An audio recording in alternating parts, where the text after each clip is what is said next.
Bulma was staring up at the massive automaton known as Android 16. He had just asked about his directive, which gave Bulma some hope that maybe he had been wiped clean in terms of general instruction.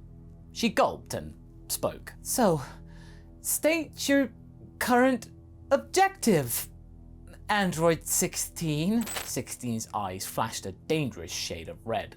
No current objectives are on file. Awaiting further instructions, Dr. Bulma. Positive? 16 looked down at the engineer. Positive. None that mention about murdering a Son Goku? 16's eyes flickered red again. Son Goku is in my database, but he is not a target for elimination. Will that be my directive, Dr. Bulma? Bulma frantically waved her hands in the air. No, absolutely not, Android 16! Very well. Awaiting further instruction. Whew, that was close. One thing was for sure though, she had done it. She had managed to tame the beast that was Android 16, and Son Goku was no longer his enemy. But what now? What was she going to do with this thing? Well, according to her diagnostics when 16 was offline, his firepower and strength were impressive, greater than those of his cyborg siblings. So, maybe he could be of use as some sort of maybe security guard for Capsule Corp? Or maybe as insurance in case they went rogue or something else bad happened? Perhaps. But for now though, she had to come up with some sort of temporary task for 16. Occupy his time. Get to know him almost. Shadow me for a while, okay? If you're to be working with me here, you must understand how things work around Capsule Corp. 16 nodded without question. Affirmative. Proceed, Dr. Bulma. With that, Bulma tried her best to act natural and carry on with her day, with Android 16 just stomping behind her, like some very attentive pet who acted like her literal shadow. Well, okay. This was a lot better than having to house an overpowered killing machine at least. Speaking of which, two of said machines were busy in West City, walking around with Khalifla. That security drone that Bulma had sent out to keep an eye on them discreetly, thinking that it wouldn't be noticed? Yeah, they noticed it. 17 and 18 sighed. Is that thing really necessary, Khalifla? Said 18. I'm not gonna do anything. Khalifla, who had also picked up on it, sighed with them. I know that. Bulma's kind of a worrywart when it comes to tech she doesn't have a monkey's about. Don't worry, she won't use it to attack ya. She just likes to be in the know as long as possible. 17 shrugged. Whatever. As long as it means I could just take in the city life in peace, let him look.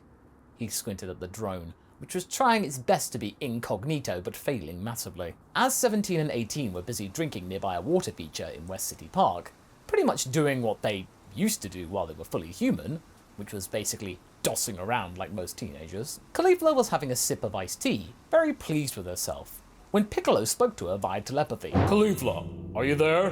Where are the androids? Huh? Uncle Pickle? Since when could you talk to me like this, like Kami? I fused with him, but that's not important right now. That's kind of important, Uncle Pickle. Now we don't got no Dragon Balls. Listen! Your uncle and I stumbled across a terrifying creature that has it out for Android 17 and 18. It wants to absorb them both so that it may become the ultimate creature and kill us all! Khalifla looked surprised. And you didn't tell me about it sooner? Well, I want to see the terrifying creature. It sounds awesome. Cell's not gonna be won over by a smart-ass wit, Khalifla. Focus! Whatever you do, don't let him get anywhere near those two, or else the entire world will be doomed. Do you understand? Khalifla nodded, even though she then realized Piccolo couldn't see her nodding, so she had to verbally comply. All right. It's gonna suck telling him, but fine. Okay. Keep safe. We need to stop Cell and put an end to all of this. But out of curiosity, are those two themselves safe? Khalifla looked to 17, who had fallen asleep with a beer can in his hand. Oh yeah, they're fine. Good.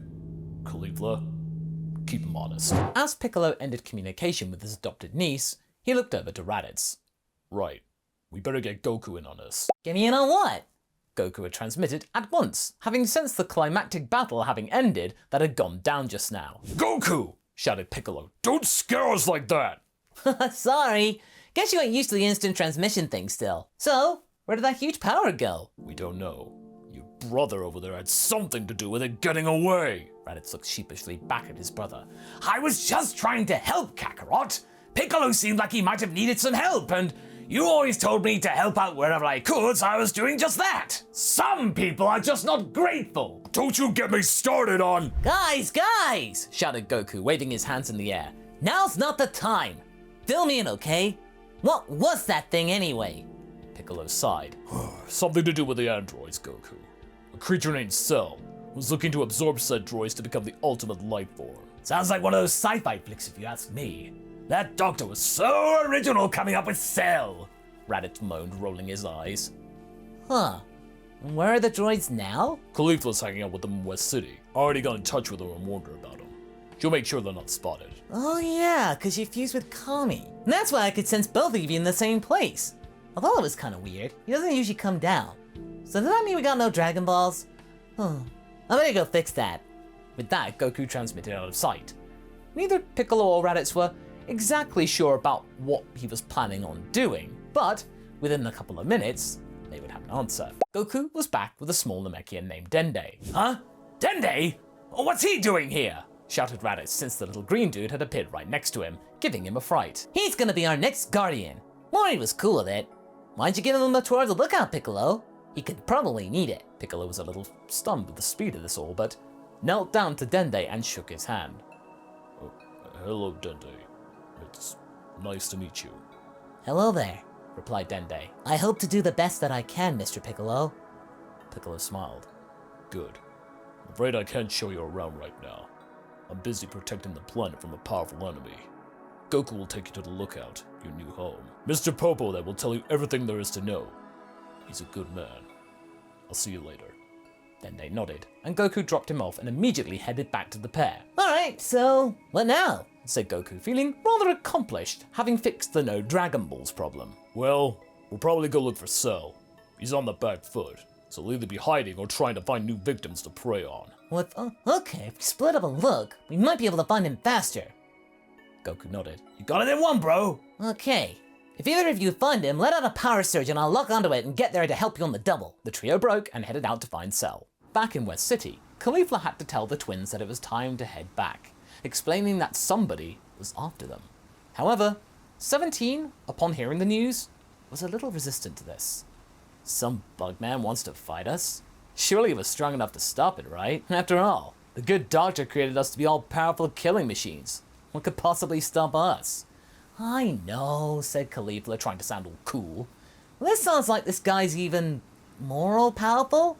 She wasn't quite sure whether that was even possible, but that's what she'd been told. I don't know. Kinda want to meet this guy. 18 nodded. Yeah, me too, sorta. Sounds like a movie villain who's got ideas above its station. We should be fine, kid. Khalifla was getting a little nervous. Uncle Pickle sounded pretty serious about this, and she didn't want to let him down. Hey, come on!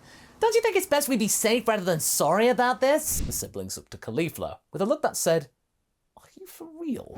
The kid was unnerved by this. Sure, they were good now, but they were probably still stronger than her technically, and if they felt like it, or Jiro's programming got the better of them. Since when did you become such a worrywart? Like that Bulma chick? Said 17 with a wry smile. I'm not. I want to make sure you're... Sounds like a wart that's most worrisome, bro. Said 18, teasing Khalifla all the more. Come on. I thought you were cool, kid. Trust us. We can take on some overgrown ant. Khalifla was rocked to the core by that remark. She thought that she'd become their friends. Won them over, but not quite, it seemed. She was now on the verge of not being cool. Now this, my friends, is Collie's first example of peer pressure in action. And what would that mean for her uncle's warning? She had an expression of anxious tension, but within seconds, that melted away, and she put on her usual sense of bravado. Yeah, I'm cool. Sorry about that. I was worrying over nothing. You're right. Hey, let's go to the arcade. It's got bumper cars. Bumper cars? Hell yeah! Let's go, sis! With that, Khalifla and 17 jauntily flew over to the arcade, with 18 slowly following them, shaking her head at how simple-minded her brother was. But hey, at least they were not being carted off back to the boring science lab anytime soon. Meanwhile, Bulma and Android 16 were busy working on some diagnostics on some supply vehicles. 16 lifting the machine in the air instead of a hydraulic jack doing the job. He was quite useful, actually. When Piccolo contacted Bulma, who reeled over in her chair, having never been telepathically communicated to before. What are you doing, Piccolo? Can't you just use a phone like a regular person? I don't know what that is, but anyway, has Khalifla arrived yet? She said she'd be bringing the androids home. We got a bugman on the loose who's after them. Bugman? What? Cell. Sorry, Piccolo, that was Android 16 talking. Huh? What do you mean, cell? Cell is the endpoint of Dr. Giroux's experiment in biotechnology. He resembles an insect in appearance, hence why the term bugman clicked with me. Corresponded with my recollection of Cell. Huh. So this cell is after them? Well, no, I've not seen them. They're not there. I told Khalifla to take them home. Well, you know kids, Piccolo, they don't like following orders. Bulma, this isn't some kind of typical childish defiance. This is a matter of life and death for the entire planet. We need to get them back or else Cell will find them and absorb them. 16 finished the sentence. Wait, how are you able to hear his voice? Asked Bulma. My scanners and oral receptors translated your brainwaves and interpolated the communication. My scanner can also detect where 17 and 18 are presently located. Would you like me to retrieve them? Bulma looked at the droid. What? You can do that? Affirmative. Bulma thought for a second. Piccolo, I think I got a way to get them back for sure. Well, whatever it is, do it! Said the Piccolo before signing off. Alright, 16. You wanted a directive? You got one. Go get your siblings and bring them back here on the double. Very well, Dr. Bulma. And so 16 headed out to get the teenagers. Sadly for the trio looking for Cell, the creature had done a very good job at masking its presence.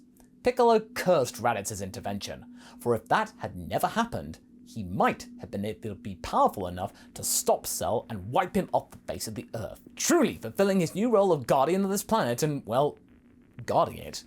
Still felt kind of weird though being the good guy fully now, having once wanted to take over the world. Neither he, Goku or Raditz were finding any sign of Cell, who had gone suspiciously quiet.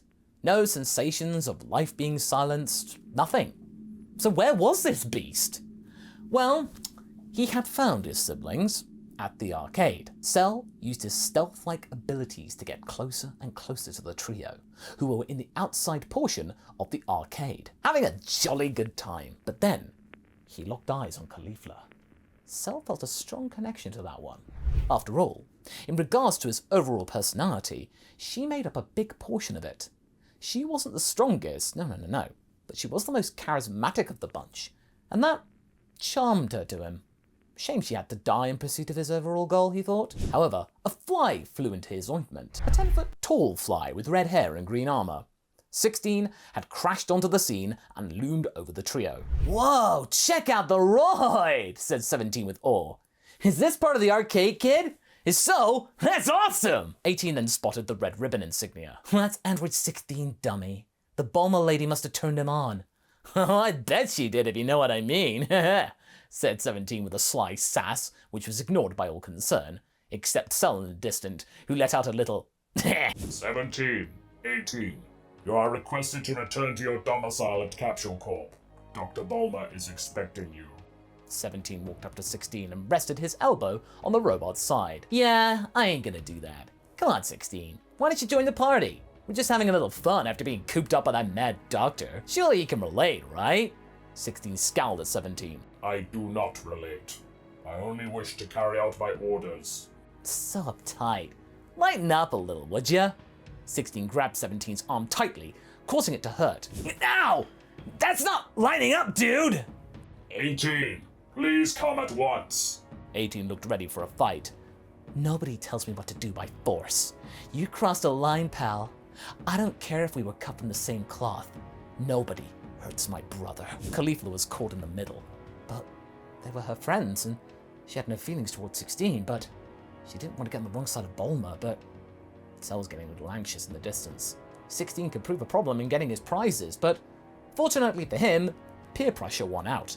Khalifla rushed forward, head-butting 16, which caught the robot off guard, him stumbling and loosening the grip on 17. Khalifla glared at 16. Leave them alone! They're just having some fun! Dr. Bulma expressly asked me to bring them back to Capsule Corp. Since you failed to do so, Please allow me to carry out my orders, or else face the consequences. It was clear that 16 wasn't the kind of subject that could be swayed by charm because he was a full-on robot. Maybe he could be swayed perhaps by a swift kick to the jaw, yes. 17 and Khalifla started to attack 16 with 18 watching over them, keen to get this over with. But Cell used this chance to get closer to her and grabbed her, without her knowing, with his tail.